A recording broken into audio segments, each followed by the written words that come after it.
Hello my friends. आज हम कक्षा 6 की इतिहास की पाठ्य पुस्तक का अध्याय नंबर 6 नए प्रश्न नए विचार नामक पाठ का अध्ययन करेंगे। तो शुरुआत करते हैं हम अनघा की कहानी से। अनघा आज पहली बार अपने विद्यालय की ओर से सैर पर जा रही थी। कहाँ पर जा रही थी? सैर पर, यानी कि एक स्थान से दूसरे स्थान पर घूमने के लिए जा रही थी। इसके लिए उसने क्या करा था? इसके लिए उसने देर रात तक पुणे महाराष्ट्र, जो कि महाराष्ट्र में है, और वाराणसी, जो कि उत्तर प्रदेश में है, पुणे से वाराणसी तक की यात्रा इसने की थी। किसके द्वारा? ट्रेन के द्वारा। ठीक है। स्टेशन पर जब अंगना को छोड़ने आई, उसकी माँ ने अध्यापिका से कहा कि बच्चों को बुद्ध के बारे में तो बताइए ही, साथ साथ उन्हें जो सारनाथ है वह भी दिखाने ले जाइएगा। ठीक है। सारनाथ कौन सा जगह है? जहाँ पर बुद्ध ने प्रथम बार उपदेश दिए थे। ठीक है। अब बुद्ध जो है, इनके बारे में बहुत विशेष चर्चा है, जिसको अब हम शुरुआत करते हैं।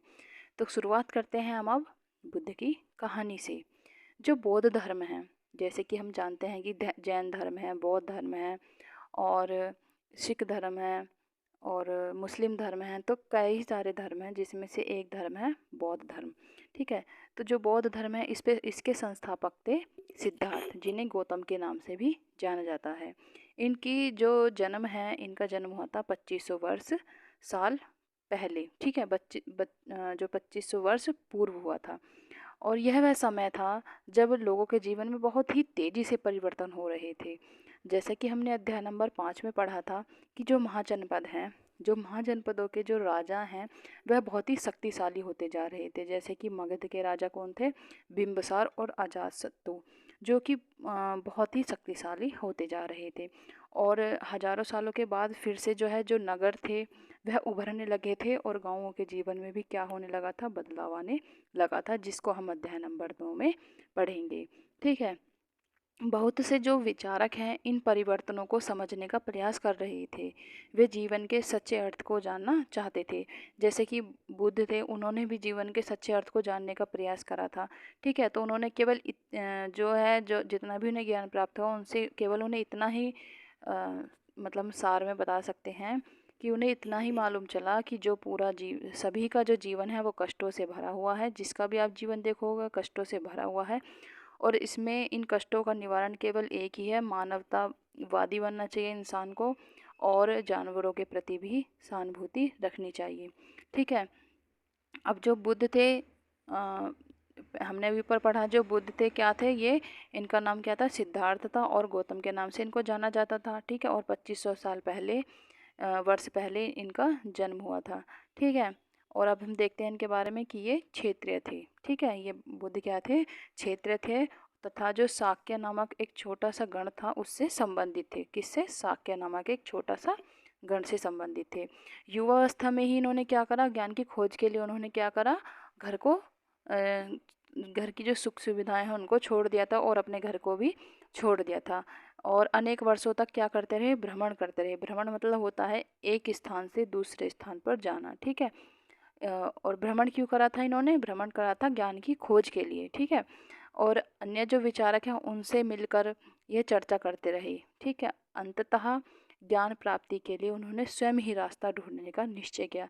जब वह एक स्थान से दूसरे स्थान पर घूमते रहे, भ्रमण करते रहे, और अनेक अनेक विचारकों से मिलते रहे, लेकिन इन्हें अंत में आकर क्या हुआ? इन्होंने सोचा कि अब हमें, मतलब मुझे खुद ही प्रयास करना पड़ेगा। तो इन्होंने क्या करा?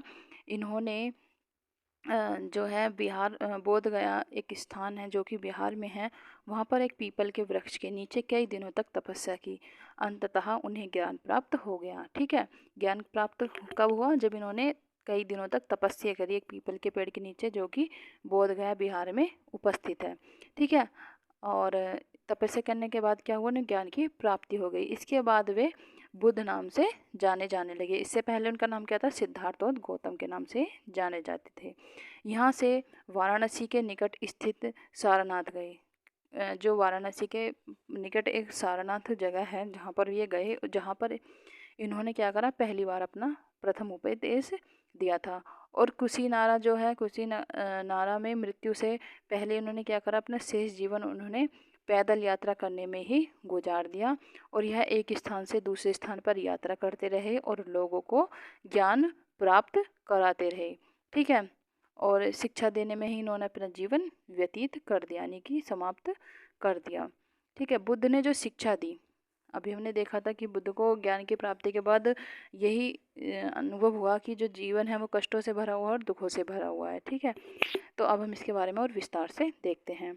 बुद्ध ने शिक्षा दी कि यह जीवन कष्टों और दुखों से भरा हुआ है और ऐसा हमारी इच्छा और जो लालसाएं हैं, लालसाओं के कारण होता है। लालसाएं क्या होती हैं? जो हमेशा पूरी नहीं हो सकती। जैसे कि आप एक छोटे से उदाहरण लेते हैं, आप एक छोटे से मकान में झोपड़ी में रहते हो, ठीक है, लेकिन आपके पास बहुत सारा पैसा आ जाए तो आप क्या करोगे? उससे एक बड़ा मकान लोगे। अगर आपके पास उससे भी ज़्यादा पैसा आ जाए तो आप एक बंगला लोगे। ठीक है, और मान लीजिए जो झोपड़ी है ये एक गांव में है, तो आपके पास जब ज़्यादा पैसा आ जाएगा तो आप क्या करोगे? गांव से नगर में जाके बस जाओगे। ठीक है, और मतलब आपके पास एक इच्छा पूरी होगी तो आप को दूसरी इच्छा आपके अंदर जागृत हो जाएगी। ये प्रकृति का ही नियम है। ठीक है, प्रकृति के द्वारा ही ये जो इच्छाएं हमारे अंदर अपने आप ही उत्पन्न होती चली जाती हैं और कभी कभी हम जो चाहते हैं वह प्राप्त करने के बाद भी हम संतुष्ट नहीं हो पाते हैं और अधिक वस्तुओं को पाने की इच्छा करते हैं, जैसे कि हमने बताया। ठीक है, तो बुद्ध ने इनको क्या कहा? लिप्सा कहा और इन्हें तृष्णा के नाम से तृष्णा कहा। बुद्ध ने जो शिक्षा दी, उन्होंने कहा कि जो आत्म संयम है, आत्म संयम को अपनाकर ही हम इसे इन लालसाओं से मुक्ति पा सकते हैं। ठीक है, उन्होंने लोगों को दयालु होने और मनुष्य के साथ साथ जानवरों के जीवन का भी आदर करने की शिक्षा दी। इन्होंने कहा कि इन जो लालसा हैं इनको अपने आप ही स्वयं ही अपनी आत्म संयम बना करके इनको शांत करिए, अपनी इच्छाओं को सीमित करिए और जो ह्यूमन नेचर है, मतलब कि मनुष्य है, उसको दयालु होना चाहिए और जानवरों के जीवन का भी आदर करना चाहिए। ठीक है, वे मानते थे कि जो हमारे कर्म हैं उनका जो परिणाम है, चाहे वे अच्छे हों या बुरे हों, हमारे वर्तमान जीवन के साथ साथ बाद के जीवन को भी प्रभावित करते हैं। बुद्ध ने अपनी शिक्षा सामान्य लोगों की को जो है प्राकृत भाषा में दी, इससे लोग भी उनके संदेशों को समझ सके। ठीक है, जो अब एक प्रश्न आया है, वेदों की रचना के लिए किस भाषा का प्रयोग हुआ? तो वेदों की रचना के लिए वैदिक संस्कृति भाषा का प्रयोग हुआ है। अब बुद्ध ने कहा कि लोग किसी शिक्षा को केवल इसलिए नहीं स्वीकार करें कि यह उनका उपदेश है, बल्कि वे उसे अपने विवेक से मापें। आओ देखें उन्होंने ऐसा किस प्रकार किया। मतलब कि जो बुद्ध ने ये कहा है कि ऐसा नहीं है, अगर मैं ये बोल दूं कि यहाँ पर एक वृक्ष है, ठीक है, तो आप मान लीजिए कि यहाँ पर एक वृक्ष है। नहीं, आप अपने विवेक से सोचिए, यानी कि अपनी दिमाग लगाइए कि क्या यह पेड़ है या नहीं है।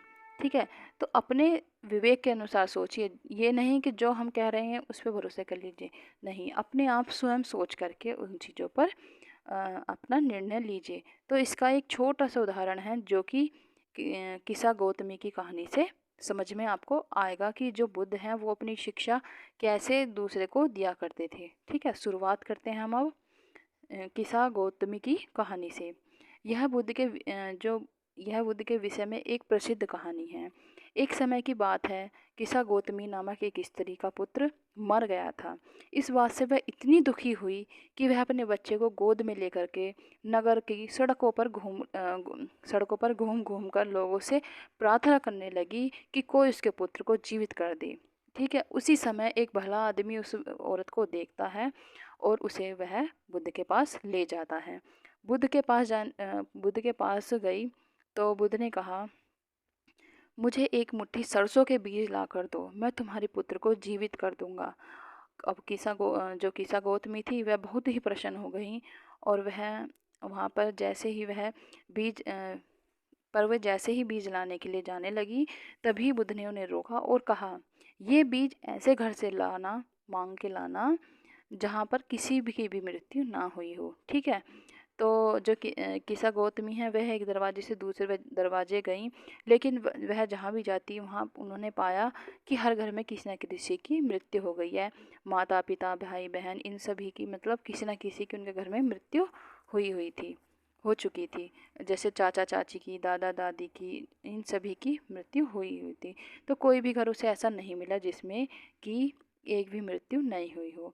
तो बुद्ध जो है दुखी माँ को क्या शिक्षा देने का प्रयास कर रहे थे कि वह यही शिक्षा देना चाहते थे कि जो मृत्यु है उस पर किसी का भी जोर नहीं चलता है, और मृत्यु सत्य है। जो भी इस प्रकृति में या इस पृथ्वी पर जन्म लेता है उसकी मृत्यु जो है वह निश्चित होती है, और मृत्यु ना ही मानव के हाथ में नहीं है, वह प्रकृति के हाथों में है। ठीक है, तो वह यही समझाना चाहते थे कि ऐसे घूमने से या किसी के घर जाने से या रोने से कुछ नहीं होने वाला, ये तो सत्य है। तो ये कहानी अब हमारी ख़त्म होती है। अब हम देखिए एक ये स्तूप दिया हुआ है, इसके बारे में थोड़ी सी जानकारी लेते हैं। ठीक है, ये है सारनाथ का स्तूप, जिसको हमने अभी बताया कि प्रथम उपदेश जो दिया था वो वाराणसी के पास सारनाथ में दिया था। तो जो जिस स्थान पर ये उपदेश दिया था, तो लोगों ने उस घटना की स्मृति में इस स्तूप का निर्माण कराया है, और जो यहाँ पर प्रथम उपदेश दिया था इसलिए इसका निर्माण करवाया है, ताकि इसकी जो स्मृति है उसकी मतलब इसकी जो याद है वह यहाँ पर बनी रहे। इसके बारे में हम अभी अध्ययन नंबर 11 में देखेंगे, लेकिन इसको नाम क्या दिया गया है, इस स्तूप को सारनाथ स्तूप के नाम से जाना जाता है। ठीक है, अब देखते हैं हम उपनिषद क्या होते हैं। अब उपनिषद, जिस समय बुद्ध अपने उपदेश दे रहे थे उस समय जो उससे थोड़ा सा पहले यानी कि 2500 साल से थोड़ा सा पहले जो अन्य चिंतक हैं वह भी कठिन प्रश्नों के उत्तर ढूंढने का प्रयास कर रहे थे। उनमें से कुछ मृत्यु के बाद के जीवन के बारे में जानना चाहते थे कि भाई मृत्यु के बाद क्या होता है, मृत्यु के बाद मनुष्य के एकदम से मतलब सभी चीज़ें काम करना बंद कर देती हैं, ऐसा क्यों होता है, या प्रकृति में ये नियम कैसे बना या क्या होता है, ये चीज़ें जानने के प्रयास कर रहे थे। जबकि जो अन्य यज्ञों की उपयोगिता के बारे में जानने की उत्सुक थे कि वो यज्ञों की क्या उपयोगिता है या मंत्रों की क्या उपयोगिता है। ठीक है, इसमें से अधिकांश जो चिंतकों का यह मानना था कि इस विश्व में जो कुछ तो ऐसा है जो कि स्थायी है, जो कि मृत्यु के बाद भी बचा रहता है।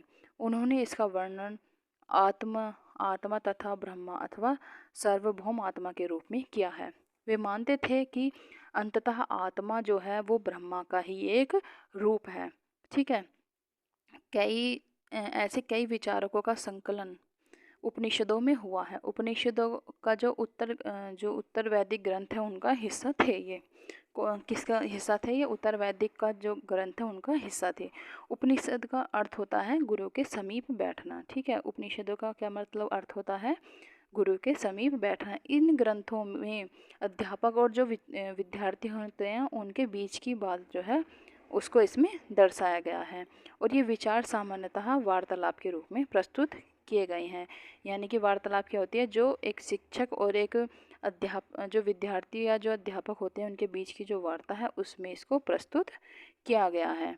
ठीक है, और ये बुद्धिमान भिखारी की अभी हम एक उपनिषद का एक उदाहरण है इसके बारे में पढ़ लेते हैं। ठीक, बुद्धिमान भिखारी, यह वार्तालाप जो है छांदोगम्य उपनिषद नामक प्रसिद्ध जो उपनिषद है उसकी एक कहानी पर आधारित है। जो सोनक व अभिप्रतापऋण नामक दो ऋषि सार्वभौम आत्मा की उपासना करते थे। एक बार जो ही वे भोजन करने के लिए बैठे, एक भिखारी आया और उसने भोजन मांगने लगा। सोनक जो है उन्होंने कहा, हम तुम्हें कुछ नहीं दे सकते। भिखारी ने पूछा, विद्वान जन आप किसकी उपासना करते हैं? अभी प्रताप जो अभी प्रतारिण है उन्होंने उत्तर दिया, सार्वभौम आत्मा की। ओह, इसका मतलब है, भिखारी ने बोला, इसका मतलब है आप यह जानते हैं कि सार्वभौम आत्मा संपूर्ण विश्व में विद्वान है। ऋषियों ने कहा, हाँ हाँ हम यह जानते हैं। भिखारी ने फिर पूछा, अगर यह सार्वभौम आत्मा संपूर्ण विश्व में विद्वान है तो यह मेरे अंदर भी विद्वान है। मैं कौन हूँ? मैं इस विश्व का ही तो एक भाग हूँ। तुम तो ऋषियों ने कहा, तुम सत्य बोलते हो युवा ब्राह्मण। इसलिए हे ऋषियों, मुझे भोजन न देकर आप उस सार्वभौम आत्मा को भोजन देने से मना कर रहे हो। भिखारी की है बात की सच्चाई जानकर ऋषियों ने उसे भोजन दे दिया। अब जो भिखारी हैं उन्होंने भोजन पाने के लिए ऋषियों को किस तरह मनाया। देखिए, उन्होंने इसमें जो भिखारी है उसने बड़ी चालाकी से भोजन को प्राप्त करा है। वह जिस चीज़ की उपासना यानी कि सर्वभौम आत्मा जो कि उन्हें दिखाई नहीं देती और वह उसकी उपासना कर रहे हैं, तो उन्होंने उसी का झांसा दे करके उनसे भोजन को प्राप्त कर लिया है। तो यह बहुत चतुर भिखारी था जिसने इस चीज़ को प्राप्त कर लिया। ठीक है, अब हम एक छोटा सा इधर दे रखा है भारतीय दर्शन की 6 पद्धतियाँ यानी कि षट दर्शन, इसके बारे में जान लेते हैं। ठीक है, सदियों से जो भारत है उसके द्वारा सत्य की बौद्धिक खोज का प्रतिनिधित्व दर्शन को की 6 जो शाखाएं उनको उन्होंने किया है। जो मतलब सत्य है, सत्य की जो खोज है, बौद्धिक जो सत्य है उसकी खोज किसने करी है, जो ये षट दर्शन है इन्होंने करी है। ठीक है, ये है वैश्विक न्याय, संख्या, योग, पूर्व मीमांसा और वेदांत या उत्तर मीमांसा के नाम से इन्हें जाना जाता है। दर्शन की इन जो 6 पद्धतियों की स्थापना क्रमश किसने कर दी, ऋषि कणद ने गौतम, कपिल, पतंजलि, जैमिनी और व्यास द्वारा की गई मानी जानी जाती है। मतलब इनके द्वारा यह जो वैश्विक है ये कणक के द्वारा हुई है, न्याय की गौतम के द्वारा, और जो सांख्य है यह कपिल के द्वारा, और योग पतंजलि के द्वारा, और जैमिनी पूर्व मीमांसा के द्वारा, और वेदांत या उत्तर मीमांसा किसके द्वारा हुई, व्यास के द्वारा मानी जाती है। जो आज भी देश में बौद्धिक चर्चा को जो है दिशा देती है। जर्मन मूल के ब्रिटिश भारतविद फ्रेडरिक मैक्स मूलर के अनुसार दर्शन को इन 6 शाखाओं का विकास कई पीढ़ियों के दौरान व्यक्तिगत विचारों के योगदान से हुआ है। यद्यपि ये एक दूसरे से भिन्न दिखाई देते हैं, तथापि सत्य की इनकी समय में आधारभूत तालमेल दिखता है। मतलब कि क्या है, जैसे कि हम ये देखिए योग, मतलब कि जो प्रत्येक व्यक्ति ने अलग अलग तरीके से अपनी अपनी खोज करी। ठीक है, जो कणद हैं, गौतम हैं, कपिल हैं, पतंजलि हैं, जैमिनी और व्यास हैं, इन सभी ने अपनी अपनी खोज करी और अपनी अपने जो विचार हैं, अपनी अपनी जो वार्तालाप से इन्होंने जो विचार हैं उनको एक जगह पर लिखते रहे। ठीक है, और लिखते लिखते ये एक जो है दर्शनों के रूप में बन गए। क्योंकि दर्शन क्या होता है, जो व्यक्ति होते हैं उनके आत्मकथा या उनके द्वारा जो लिखी गई बातें होती हैं उनका निचोड़ होता है। तो इनके द्वारा भी यह अपनाई गई। अब जो उपनिषद हैं इनके बारे में हमने पढ़ा कि जो उपनिषद हैं इनमें भी हमने पढ़ा था कि वाद विवाद होते थे, और जो ये इस तरीके के वार्तालाप होते थे, इनके जरिए ही ये जो है उपनिषद जो हैं इनका निर्माण हुआ है। तो इन जो उपनिषदों में कौन कौन भाग लेते थे, इन चर्चाओं में भाग लेने वाले जो अधिकांश लोग थे वह थे पुरुष, ब्राह्मण और जो राजा होते थे। और जैसे कि गार्गी जैसी महिलाएं जो होती थी वह भी इन उल्लेखों में इनका भी उल्लेख इसमें मिला है। विदित जो प्रसिद्ध गार्गी राज दरबारों में से होने वाले वाद विवादों में भी भाग लिया करती थी, और निर्धन व्यक्ति जो हैं इन वाद विवादों में बहुत कम ही हिस्सा लेते थे, क्योंकि वह अपनी दिनचर्या को कमाने के लिए या फिर अपने जीवन में उनको रोज़मर्रा के जो आवश्यकताएं होती हैं, दैनिक आवश्यकताएं, उनको ही वह पूरा नहीं कर पाते थे। तो वह वाद विवाद में हिस्सा लेने के लिए उनके पास समय ही नहीं होता था। इस तरह का एक प्रसिद्ध अपवाद सत्यकामा जावाल जो जावाल का है, सत्यकाम जावाल का नाम उनकी दासी माँ के नाम पर पड़ा। ठीक है, सत्यकाम के मन में सत्य जानने की तीव्र जिज्ञासा उत्पन्न हुई। गौतम नामक एक ब्राह्मण ने उन्हें अपने विद्यार्थी के रूप में स्वीकार किया था, और वह अपने समय के सर्वाधिक प्रसिद्ध विचारकों में से एक बन गए। उपनिषद के जो कई विचारों का विकास बाद में प्रसिद्ध विचारक जो थे कौन थे, वो शंकराचार्य के द्वारा किया गया, जिसके बारे में हम अभी कक्षा नंबर 7 में पढ़ेंगे। ठीक है, अब जैसे ही जैन धर्म, बौद्ध धर्म और अन्य सभी चीज़ें अन्य जो चीज़ें हैं उनमें परिवर्तन बहुत तेज़ी से आ रहा था, तो जो कुछ विद्वान थे वो अपनी अपनी खोजों में लगे हुए थे। उनमें से एक थे प्रसिद्ध पाणिनि, जिन्होंने संस्कृत भाषा की व्याकरण की रचना की थी। ठीक है, इन्होंने क्या करा था, संस्कृत की जो भाषा है उसके व्याकरण की रचना की थी। उन्होंने स्वर और जो व्यंजन होते हैं उनको एक विशेष क्रम में रखकर उनके आधार पर कुछ सूत्र बनाए थे जो कि बीजगणित से बिल्कुल काफ़ी मिलते जुलते थे। इसका प्रयोग उन्होंने संस्कृत भाषा के प्रयोग के नियम के सूत्र, लघु जो सूत्र हैं उनके रूप में लिखा है। ठीक है, ये कब की बात है? ये हैं 3000 साल पहले की, यानी कि बौद्ध धर्म आने से पहले की ये बात है पाणिनि की, जिन्होंने संस्कृत भाषा जो है उसकी व्याकरण का निर्माण कराया, जिसमें इन्होंने स्वर और व्यंजन, ठीक है, दो रूपों में इनका उल्लेख मिला है। इसके बारे में इन्होंने सूत्र बनाए थे जो कि बीजगणित से काफ़ी मिलते जुलते थे। अब हमारा नेक्स्ट पॉइंट आता है जैन धर्म। ठीक है, इसी युग में, अर्थात कब, किस युग की बात चल रही है ये? 2500 साल पूर्व जैन धर्म के 24वें तथा अंतिम तीर्थकर, जो जैन धर्म के गुरु होते हैं, जैसे कि हिंदुओं में जो गुरु होते हैं उसको ऋषि कहते हैं, मुनि कहते हैं, और जो बौद्ध धर्म में होते हैं उनको भी ऋषि या फिर वो बोलते हैं अनुयायी बोलते हैं। ठीक है, और जो जैन धर्म में होते हैं उनमें तीर्थकर बोले जाते हैं। जो तीर्थकर वर्धमान महावीर ने अपने विचारों का प्रसार किया। किन्होंने? जो जैन धर्म के अंतिमवें और 24वें तीर्थकर थे, क्या नाम था उनका?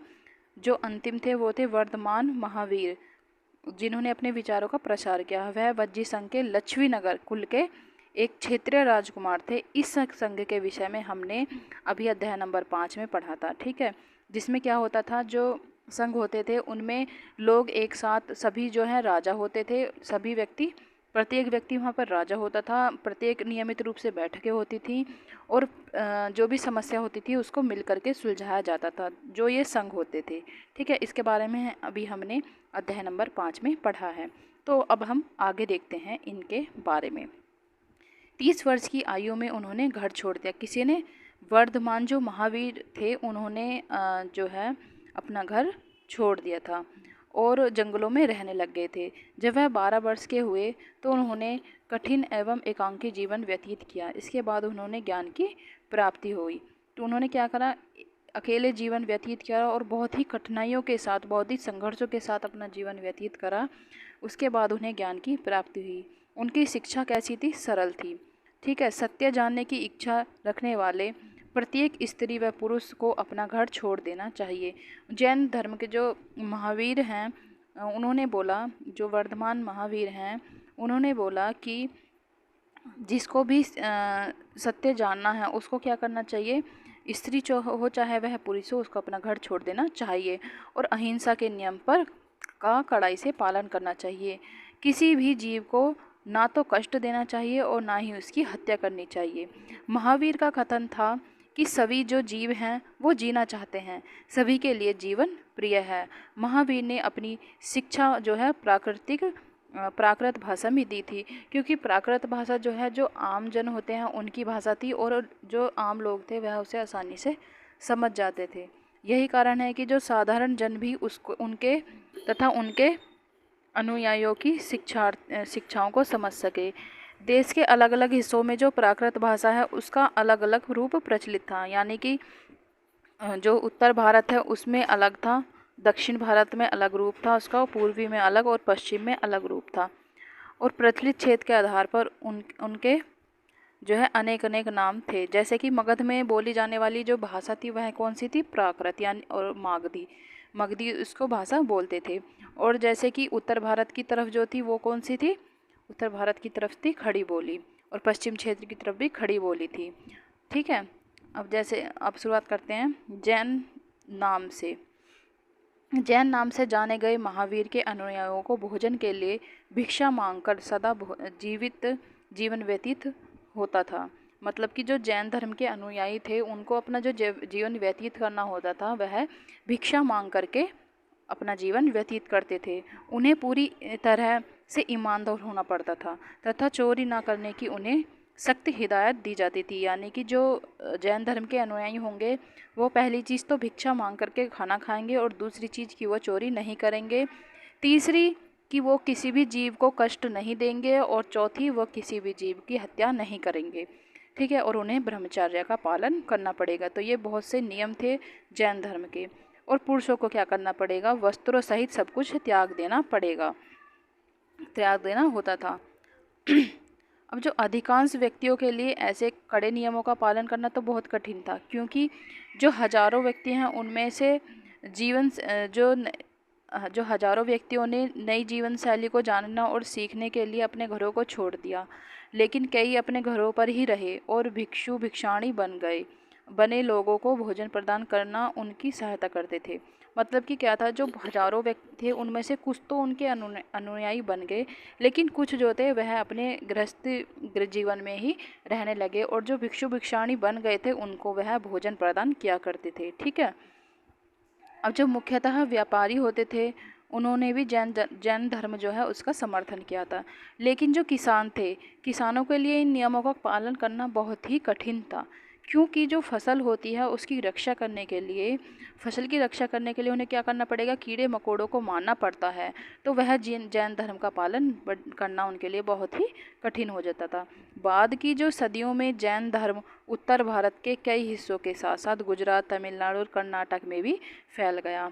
महावीर तथा उनके अनुयायियों की शिक्षा कई शताब्दियों तक मौखिक रूप में रही, और जो वर्तमान रूप में उपलब्ध जैन धर्म की जो शिक्षाएं हैं वह कहाँ से हमें मिलती हैं, वह गुजरात के वल्लभी नामक एक स्थान से प्राप्त हुई हैं, जो कि 1500 ईसा पूर्व लिखी गई हैं, यानी कि 1000 साल बाद वो लिखी गई थी, क्योंकि 2500 साल पहले ही तो वो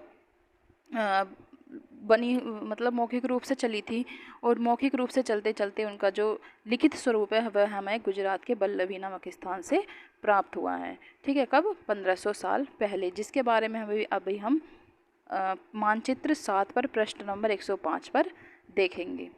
तो अब हम शुरुआत करते हैं संघ जो थे, जिसके बारे में हमने पिछले चैप्टर में भी पढ़ा था। तो संघ क्या होते थे, अब देखते हैं। जो महावीर और बुद्ध दोनों का ही यह मानना था कि जो घर का त्याग करने पर ही सच्चे ज्ञान की प्राप्ति हो सकती है, यानी कि इनका कहना ये था कि जो घर हैं, अगर हम घर को ही त्याग देंगे तो उन्हें सच्चे ज्ञान की प्राप्ति होगी। ऐसे लोगों के लिए उन्होंने संघ नामक संगठन बनाए, जहाँ पर उन्हें घर त्याग करने वाले लोगों को एक साथ में रहना पड़ता था। ठीक है। जो संघ में रहने वाले बौद्ध और भिक्षुओं संघ में रहने वाले जो बौद्ध भिक्षुओं के लिए बनाए गए नियम थे वह क्या कहलाए थे, विनय पिटक। विनय पिटक उनको कहा गया। इसमें जो ग्रंथ है, विनय पिटक नामक एक ग्रंथ है, उसमें इनके बारे में उल्लेख मिलता है। इससे हमें पता चलता है कि जो विनय पिटक है, विनय पिटक से हमें क्या पता चलता है कि जो संघ है उनमें स्त्री और पुरुष के लिए रहने के अलग अलग जो है व्यवस्था थी, और सभी व्यक्तियों में संघ में प्रवेश ले सकते थे। कोई भी व्यक्ति हो वह संघ में प्रवेश ले सकता था। हालांकि जो संघ में प्रवेश के लिए जो बच्चों को अपने माता पिता से, दासों को अपने स्वामी से, राजा के यहाँ काम करने वाले जो लोग हैं उनको राजा से, और कर्जदारों को अपने देनदारों से अनुमति लेनी होती थी। एक स्त्री को इसके लिए अपने पति से अनुमति लेनी होती थी। मतलब कि जो संघ था उसमें डायरेक्टली ही जाकर के प्रवेश नहीं मिलता था, बल्कि मिल तो जाता था, लेकिन जो व्यक्ति प्रवेश ले रहा है, चाहे वह स्त्री हो, पुरुष हो, कर्जदार हो, दास हो, राजा के यहाँ सेवक हो, और चाहे वह बच्चे हों, सभी को अपने अपने स्वामी से, अपने माता पिता से, अपने देनदारों से, इन सभी से अनुमति लेनी होती थी। जैसे कि एक स्त्री को अपने पुरुष से अनुमति लेनी होती थी, स्त्री को अपने पति से। ठीक है। संघ में प्रवेश लेने वाले जो स्त्री पुरुष बहुत ही सादा जीवन जीते थे। वे अपने जो अधिकांश समय ध्यान में बिताते थे, और दिन के एक निश्चित समय पे वे शहरों और गांवों में जाकर भिक्षा मांगते थे। यही कारण है कि उन्हें भिक्षु भिक्षाणी, साधु भिखारी के लिए प्राकृत शब्द कहा गया है। यानी कि जो साधु होते हैं उनको, साधु भिखारी जो होते हैं उनको भिक्षु भिक्षाणी के नाम से जाना गया। वे वे आम लोगों को शिक्षा देते थे, और साथ ही साथ एक दूसरे की सहायता भी करते थे। किसी तरह से वे आपसी लड़ाइयों का निपटारा करने के लिए वे प्रायः क्या करते थे, बैठ के भी क्या करते थे, जिसके बारे में अभी हमने पिछले चैप्टर में भी पढ़ा था। ठीक है। संघ में प्रवेश लेने वालों में कौन होते थे, ब्राह्मण, क्षेत्रीय, व्यापारी, मजदूर, नाई, गणितीय तथा दास शामिल होते थे। इनमें से कई लोगों ने भिक्षु बुद्ध की शिक्षाओं के विषय में लिखा तथा कुछ लोगों ने संघ में अपने जीवन के विषय में सुंदर कविताओं की रचना भी की है। ठीक है, अब हम एक क्वेश्चन आया है जिसके बारे में अब हम पढ़ेंगे। पिछले अध्याय में वर्णित संघ और इस अध्याय में वर्णित संघ के बीच दो भिन्नताएं, क्या इनमें कोई समानताएं दिखती हैं? हाँ, इनमें जो, अब देखिए, जो पिछले अध्याय में जो संघ था उसमें क्या था कि जो मतलब जो स्त्रियां थी या जो दास थे उनको उस संघ में प्रवेश लेने की अनुमति नहीं होती थी, लेकिन इन संघ में अनुमति होती थी। ठीक है, और जो बच्चे होते थे उनको भी उस संघ में प्रवेश लेने की अनुमति नहीं होती थी। ठीक है, और विभिन्नता ये है कि इसमें जो है मजदूर, इनमें जो मजदूर हैं इन और नाई हैं इन सभी को इसमें शामिल किया जाता था, लेकिन जो पिछले अध्याय में हमने संघ पढ़े हैं उनमें जो वो होते थे मतलब कि जो नाई होते थे या छोटी जात के दास लोग होते थे उनको या स्त्रियों को इसमें शामिल नहीं लिया जाता था। ठीक है, अब हम देखते हैं, एक पॉइंट आया था ऊपर, जैन। अब जैन धर्म का जो शाब्दिक अर्थ है वह क्या होता है? जैन का जो शाब्दिक अर्थ होता है वो क्या होता है? जिन। जिन का मतलब क्या होता है? विजेता। ठीक है, जो सब पर विजय कर ले वह विजेता होता है। अब जो विहार हैं ये क्या होते थे? अब एक छोटा सा पॉइंट आया हुआ है, ये पिक्चर देख सकते हैं हम, ये विहारों की एक पिक्चर है विहार की। ठीक है, यह कैसे बनाए जाते थे? यह पहाड़ों को काटकर बनाई गई एक गुफा है। यह कार्ले वर्तमान जो महाराष्ट्र में है उसमें स्थित एक गुफा है। इसमें जो है भिक्षु भिक्षाणी जो है शरण स्थलों में रहकर अपना ध्यान किया करते थे। यहाँ पर जो ये दिख रहे हैं आपको, ये छोटे छोटे कमरे होते थे, कमरे टाइप के, और इनमें अंदर जाके ये अपनी जो ध्यान को किया करते थे। ठीक है, ये अजंता की जो गुफाएं हैं महाराष्ट्र में वहाँ पर भी बहुत ज़्यादा मिली हुई हैं गुफाएं, और कई अनेक क्षेत्र हैं जहाँ पर इन गुफाओं को पाया गया है, लेकिन सबसे ज़्यादा प्रसिद्ध है वह हैं अजंता की महाराष्ट्र की गुफाएं। ठीक है, अब जो बिहार है, बिहार में क्या होता था? विहार, जैन और बौद्ध भिक्षु पूरे साल एक स्थान से दूसरे स्थान पर घूमते हुए उपदेश दिया करते थे। केवल वर्षा ऋतु में ही जब यह यात्रा करना कठिन हो जाती थी तो यह क्या करते थे? एक स्थान पर ही निवास किया करते थे। ऐसे समय में वे अपने अनुयायियों द्वारा, जो अनुयायी होते हैं उनके द्वारा उद्यानों में बनवाए गए अस्थायी निवासों में अथवा पहाड़ी क्षेत्रों में प्राकृतिक जो गुफाएं होती थी उनमें रहते थे। जैसे जैसे समय बीतता गया भिक्षु भिक्षाणियों ने स्वयं तथा उनके समर्थकों ने अधिक स्थायी शरण स्थलों की आवश्यकता का अनुभव किया।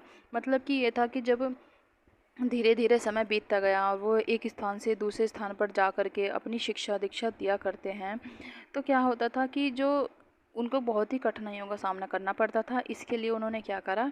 इसके लिए उन्होंने पहले अस्थायी मकान बनाने शुरू करे, जैसे कि कच्ची झोपड़ियाँ या ऐसी थोड़ी सी पेड़ों की छाँव में बैठ कर के वे दीक्षा दिया करते थे। लेकिन जब धीरे धीरे समय बीतता गया तो उन्होंने जो स्थायी मकान हैं या स्थायी जो आवास है उनकी आवश्यकता महसूस करी। तब कई शरणार्थियों ने क्या बनाए? विहार बनाए, जहां आरंभिक विहार लकड़ी के बनाए गए थे, बाद में इनका निर्माण किससे करा गया? पक्की ईंटों से करा गया। और जो पश्चिम भारत है उसमें विशेष करके कुछ जो विहार हैं वह पहाड़ियों को खोद करके बनाए गए हैं। ठीक है, अब एक बौद्ध धर्म से ज्ञात होता है, जो बौद्ध धर्म है उसके ग्रंथ से क्या ज्ञात होता है हमें कि जिस तरह महासागरों में मिलने से नदियों का अलग अलग जो पहचान है वह समाप्त हो जाती है, ठीक उसी तरह से बुद्ध के अनुयायी जब भिक्षुओं की श्रेणी में प्रवेश करते हैं तो वे अपने वर्ग, श्रेणी, परिवार सब कुछ त्याग देते हैं, और वह जैसे कि एक नदियां हैं और समुद्र में मिलकर के अपने अस्तित्व को खो देती हैं, उसी तरीके से जो भिक्षु भिक्षाणी हैं वो अपना नाम, श्रेणी, परिवार सब कुछ त्याग करके एक इस क्षेत्र इसमें क्या बन जाते हैं? अनुयायी बन जाते हैं, यानी कि भिक्षु बन जाते हैं। अब एक पॉइंट आया है, प्राह किसी धनी व्यापारी, राजा अथवा भूस्वामी द्वारा दान में दी गई भूमि पर विहार का निर्माण होता था। जो मतलब जो विहार होते थे ये ऐसे ही नहीं बनाए जाते थे, बल्कि इनके लिए क्या होता था, जो राजा या व्यापारी होते थे या कोई भूस्वामी है, वह अपनी मर्जी से किसी भूमि को दान कर रहा है तो ही इन विहारों का निर्माण किया जाता था। स्थानीय व्यक्ति भिक्षु भिक्षाणियों के लिए भोजन, वस्त्र, दवाइयाँ लेकर आते थे, जिसके बदले ये भिक्षु भिक्षाणी लोगों को शिक्षा देते थे। आगे आने वाली जो शताब्दियों में बौद्ध धर्म उपमहाद्वीपों के विभिन्न हिस्सों के साथ साथ आश्रम व्यवस्था, जैन और बौद्ध धर्म की जिस समय लोकप्रिय हो रहे थे, लगभग उसी समय ब्राह्मणों ने भी आश्रम व्यवस्था का विकास किया था। यह आश्रम का आश्रम शब्द का जो तात्पर्य है वो लोगों के द्वारा जो रहने और ध्यान करने के प्रयोग में आने वाले स्थानों से बिल्कुल भिन्न था और यह जीवन के एक चरण से संबंधित था। ठीक है, जो ये होते थे ब्राह्मणों ने क्या करा था, इनको 4 हिस्सों में बांट दिया था। जीवन को चार हिस्सों में, 4 चरणों में बांट दिया गया था। ब्रह्मचर्य, गृहस्थ, वानप्रस्थ और सन्यासी। यानी कि जो व्यक्ति है उसको बचपन से लेकर 25 वर्ष तक की अवस्था तक ब्रह्मचर्य का पालन करना होता था। 25 साल के बाद वह गृहस्थ जीवन का सुख भोगता था और 25 साल के बाद वह वन में जाकर के तपस्या करना शुरू कर देता था और फिर उसके 25 साल बाद वह संन्यास जीवन का व्यतीत करता था। इस तरीके से उसकी 50 साल के तक की जो आयु थी वह आश्रम व्यवस्था में बांट दी गई। ठीक है, अब इसके बारे में हम पढ़ते हैं। ब्रह्मचर्य के अंतर्गत ब्राह्मण, क्षत्रिय, वैश्यों से यह अपेक्षा की जाती थी कि इस चरण के दौरान वे सादा जीवन बिताकर वेदों का अध्ययन करेंगे। मतलब कि जो भी हमने बताया कि 25 वर्ष तक क्या होता था, ब्रह्मचर्य का पालन करना होता था। तो इसमें क्या था कि वेदों जो हैं उनका अध्ययन करना होता था और साथ ही उन्हें सादा जीवन जीना होता था। और गृहस्थ जीवन में क्या होता था, गृहस्थ जीवन में विवाह करके एक गृहस्थ के रूप में रहना होता था। वानप्रस्थ के अंतर्गत उन्हें जंगलों में रह करके साधना करनी होती थी। अंततः उन्हें सब कुछ त्याग करके सन्यासी बन जाना होता था। आश्रम व्यवस्था ने लोगों को अपने जीवन का कुछ हिस्सा ध्यान में लगाने पर बल दिया है। प्रायः जो स्त्रियां होती थी उनको वेद पढ़ने की अनुमति नहीं होती थी। उन्हें अपने पतियों द्वारा पालन किए जाने वाले आश्रमों का ही अनुसरण करना होता था। यानी कि अब हम देख सकते हैं कि जितने भी अब तक वेद, जैन धर्म या कोई भी जितने भी अभी ये धर्म आए हैं उनमें जो है स्त्रियों की दशा बहुत ही हीन दिखाई गई है। लेकिन जो ये था बौद्ध और जैन धर्म में, इनमें ही केवल स्त्रियों को बराबर का सम्मान दिया गया है। ठीक है, संघ के जीवन से आश्रम की जो अवस्था वो किस तरह भिन्न थी, यह किन वर्णों का उल्लेख हुआ है, क्या सभी जो 4 वर्णों को यह आश्रम व्यवस्था अपनाने की अनुमति होती थी। देखिए, जो संघ है इनमें सभी स्त्री, पुरुष, दास, दासी, ये जो भी आम व्यक्ति होते थे उनको संघ में रहने की अनुमति थी।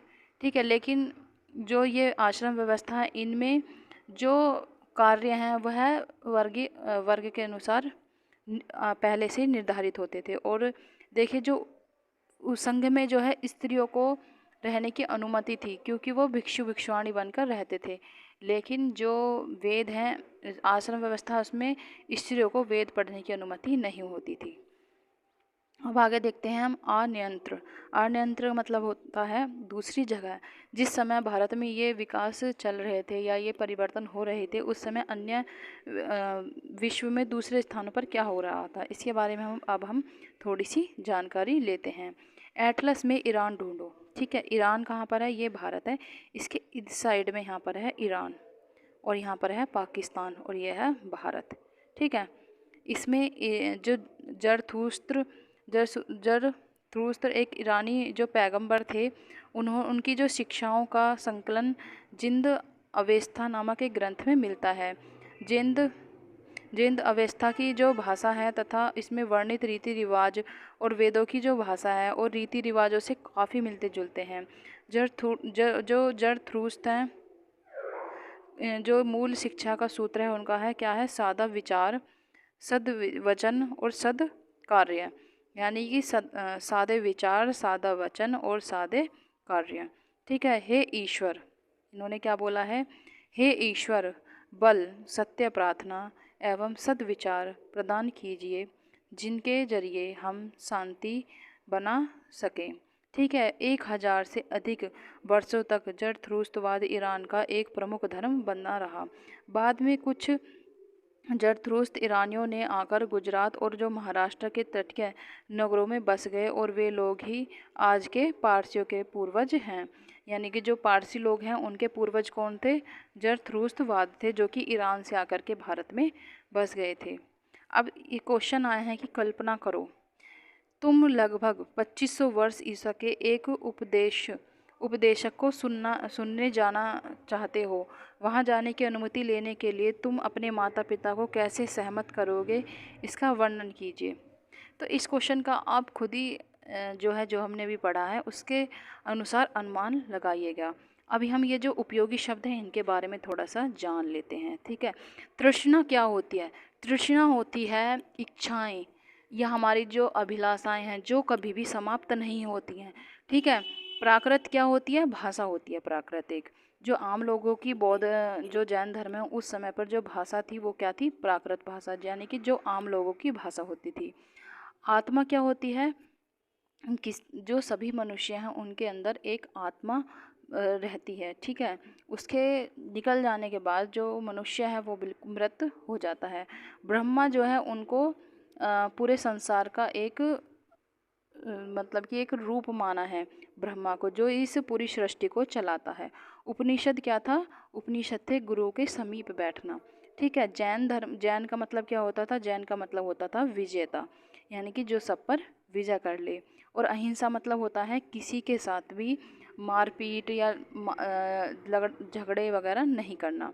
ठीक है, भिक्षु कौन होते थे? जो ब्राह्मण नहीं, जो लोग जैन धर्म में जो लोग अपने जो मतलब घर आश्रम को घर को छोड़ त्याग करके और संघ में जाकर रहने लगते थे, और उसके बाद जब वहाँ से वे भोजन के लिए या अपनी तपस्या के लिए जाते थे तो वह लोग भिक्षा मांग करके मतलब खाना जो है भिक्षा मांग करके खाते थे, तो उनको क्या बोला गया? भिक्षु बोला गया। और संघ क्या था? संघ एक स्थान था जहाँ आकर के लोग रहा करते थे। विहार क्या होते थे? जो विहार हैं वह क्या होते थे? वह लोगों के जो ध्यान लगाने के लिए एक गुफाएं हैं, प्राकृतिक गुफाएं या फिर मानव निर्मित गुफाएं हैं, उनको विहार बोला गया था। इमारतें जो बनाई गई थी वे पहले लकड़ियों की होती थी और बाद में वह पक्की ईंटों की बनाई गई थी। आश्रम जो है, आश्रम व्यवस्था क्या थी? जहाँ पर लोग मतलब कि रहा नहीं करते थे या ध्यान नहीं करते थे, बल्कि ये आश्रम व्यवस्था जो थी ये 4 वर्णों में विभाजित थी: ब्रह्मचर्य, गृहस्थ, वानप्रस्थ और सन्यासी जीवन में। ठीक है, अब एक क्वेश्चन आता है, बुद्ध ने लोगों तक अपने विचारों का प्रसार करने के लिए किन किन बातों पर जोर दिया? इन्होंने यही बोला कि जो व्यक्ति है उनको जो पूरी सृष्टि है वह दुख से भरी हुई है, अपनी जो इच्छाएं हैं उन पे व्यक्ति को कंट्रोल करना चाहिए, और जो अपनी मानव है उसके साथ सहानुभूति रखनी चाहिए, दया भाव रखना चाहिए, और जो जानवर हैं उनके जीवन का भी उनको आदर करना चाहिए। अब देखते हैं सेकंड क्वेश्चन, सही और गलत। बुद्ध ने पशु बलि को बढ़ावा दिया? नहीं, बुद्ध ने बल्कि ये कहा कि जानवरों के प्रति सहानुभूति रखनी चाहिए। जो बुद्ध हैं उनके द्वारा प्रथम उपदेश सारनाथ में देने के कारण इस जगह का बहुत महत्व है। हाँ, ये क्वेश्चन सही है कि जो बुद्ध हैं उन्होंने प्रथम उपदेश अपना सारनाथ में दिया था, जिसके कारण इस जगह का महत्व बढ़ गया था। तीसरा क्वेश्चन क्या आता है? बुद्ध ने शिक्षा दी कि कर्म का हमारे जीवन पर कोई प्रभाव नहीं पड़ता है, बल्कि गलत है ये। बुद्ध ने कहा था कि जो शिक्षा है उसका हमारे कर्मों पर, बल्कि कर्मों के इस जीवन के साथ साथ आने वाले जीवन या जो आएगा हमारा जीवन, नया जीवन, उस पर भी इसका कर्मों का प्रभाव पड़ता है। फोर्थ क्वेश्चन आता है, बुद्ध ने बोध गया में ज्ञान प्राप्त किया? हाँ, बुद्ध ने जो है बोध गया यानी कि वर्तमान बिहार में ज्ञान प्राप्त किया, जो कि एक पीपल के पेड़ के नीचे ध्यान उन्होंने किया था। उसके बाद उन्हें ज्ञान प्राप्ति हो गई थी। उपनिषदों के विचारकों का मानना था कि आत्मा और ब्रह्मा वास्तव में एक ही है। हाँ, उपनिषद जो थे उनमें यही कहा गया थी जो ब्रह्मा है और जो आत्मा है वह एक ही स्वरूप में है। ठीक है, अब ये कुछ महत्वपूर्ण तिथियां दी गई हैं, उनके बारे में हम जान लेते हैं। जो ये हैं उपनिषदों के जो विचारक हैं, या जैन धर्म या महावीर जो बौद्ध धर्म है और जो जैन धर्म है, ये 2500 ईसा पूर्व की शुरुआत इनकी हुई है। और जैन धर्म जो है इसकी जो लेखन है वो कब शुरू हुआ है, वो 15 साल ईसा पूर्व इसकी शुरुआत हुई है। ठीक है, और जो वेद हैं उनकी कब हुई थी, 3500 साल पहले। ठीक है, उनको लिखा गया तो उनको 150 साल पहले था।